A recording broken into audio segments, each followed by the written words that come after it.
బంగ్లాదేశ్ భగ్గుమంటోంది. చల్లారిందనుకున్న నిరసన జ్వాల మళ్లీ రాజుకుంటోంది. కోటా వ్యతిరేకోద్యమంలో కీలక నేత షరీఫ్ ఉస్మాన్ హదీ హత్యతో రాజధాని ఢాకా, బంగ్లాదేశ్లోని అనేక ప్రాంతాల్లో నిరసనలు మిన్నంటుతున్నాయి. ఆందోళనకారులు భారత్ అసిస్టెంట్ హై కమిషన్ ముందు నిరసన వ్యక్తం చేశారు. ఇంతకు బంగ్లాదేశ్కు ఏమవుతోంది?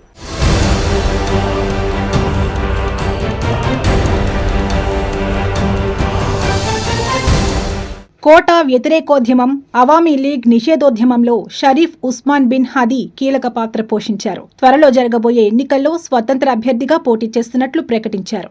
బంగ్లాదేశ్ బిజోయ్ నగర్ లో ప్రచారం తర్వాత ఇంటికి వెళుతుండగా దుండగులు కాల్పులు జరిపారు. గాయపడిన షరీఫ్ ను Dhaka medical college and hospital కు తరలించారు. మెరుగైన చికిత్స కోసం సింగపూర్ కు తీసుకెళ్లగా అక్కడ ఆయన మరణించారు. షరీఫ్ మరణంతో నిరసనకారులు చిట్టగాంగ్ లోని భారత్ హై కమిషన్ ముందు ఆందోళనకు దిగారు.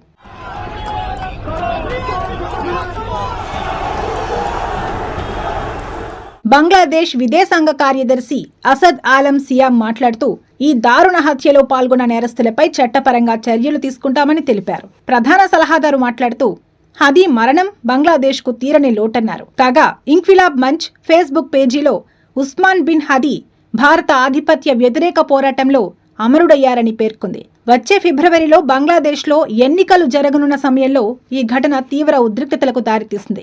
ఏడాదిన్నర కాలంగా బంగ్లాదేశ్ను అల్లకల్లోలం చేసిన ఈ కోటా ఉద్యమం ఎలా పుట్టింది? అసలు ఈ కోటా కథేంటి? వందలాది మంది ప్రాణాలు కోల్పోయేంత తీవ్రంగా ఎలా మారింది? అసలు ఈ అనర్థానికి కారకులు ఎవరు? బంగ్లాదేశ్లో మళ్లీ అశాంతి చిచ్చు రాజుకున్న నేపథ్యంలో ఈ ప్రశ్నలన్నీ ఆసక్తి రేపుతున్నాయి.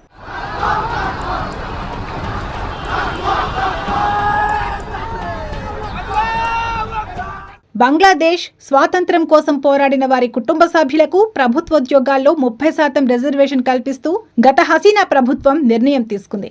స్వాతంత్ర పోరాటంలో కీలక పాత్ర పోషించింది మాజీ ప్రధాని హసీనా నేతృత్వం వహిస్తున్న అవామీ లీగ్ పార్టీ.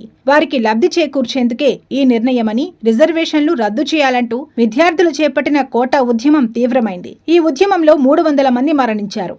చివరికి సుప్రీంకోర్టు జోక్యం చేసుకుని రిజర్వేషన్ను 30% నుంచి 5%కి కుదించాలని సూచించింది. ప్రభుత్వం అంగీకరించింది. కానీ నిరసనకారులు శాంతించలేదు. ప్రధాని హసీనా పదవి నుంచి తప్పుకోవాలని ఆందోళన తీవ్రం చేయడంతో హసీనా పదవికి రాజీనామా చేసి దేశం వదిలి భారత్లో తలదాచుకున్నారు. మాజీ ప్రధాని షేక్ హసీనా భారత్లో తలదాచుకోవడం, అక్కడి నుంచే రాజకీయాలు చేయడం సరికాదని బంగ్లాలో కొన్ని రాజకీయ పార్టీలు అంటున్నాయి. ఈ పరిణామం భారత్పై ప్రభావం చూపుతోంది.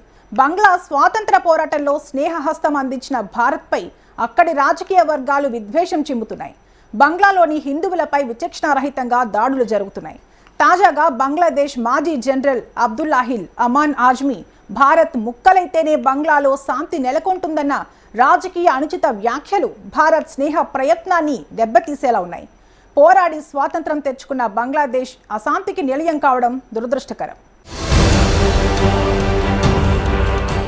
బంగ్లాదేశ్ ఉక్కు మహిళగా పేరు తెచ్చుకున్న షేక్ హసీనా పదవికి రాజీనామా చేసి దేశం వదలాల్సి రావడంతో ఆమె తప్పిదాలే అధికంగా ఉన్నాయి. బంగ్లాదేశ్ సైనిక అధ్యక్షుడిగా వకార్ ఉజ్ జమాన్ ను నియమించడమే హసీనా తీసుకున్న తప్పు నిర్ణయం. వకార్ ఉజ్ జమాన్ చైనా అనుకూల వ్యక్తి అని భారత్ చెప్పినా షేక్ హసీనా పట్టించుకోలేదు. అందుకే ఈ పరిస్థితి వచ్చింది.